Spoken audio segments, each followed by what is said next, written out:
Olunaku lw'eggulo, omusomesa ku ttendekero lya Bishop Stuart University, Doreen Atwongyeire, agambibwa okwokya omukozi w'olwejje lw'amazzi ow'emyaka 16 yakwatiddwa.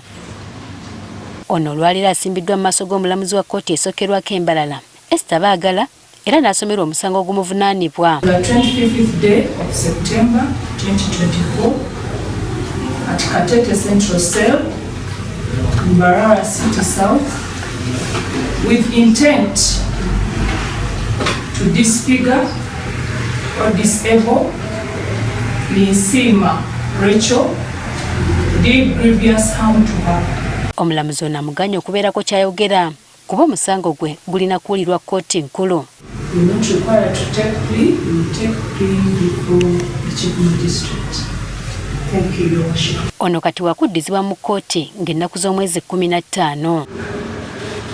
Kyokka jjanjaba omwana ono Doreen awakanyiza empapula ezireeteddwa mu kkooti omuwala ono kwabadde afunira eddagala kyokka nga tezirina mu mannya ge. Omukango we mbamweta Rachel konka amazina ge mbamweta Kansime Anita kandi documents ezo omukyala atakubirwaninga omukama w'omushango wenyine wagukozere niwabire n'atambuza ebintu ebyo ite tukubimanya. Kati bano basaba kkooti okuyamba omuntu waabwe okufuna obwenkanya. Kananisha barahanga tukwasa omulamuzi ogwo aramura amazima omushiki ogwo afuna oburinganuzi. Omukwate asindikiddwa mu kkomera e Mbarara ku alimanda.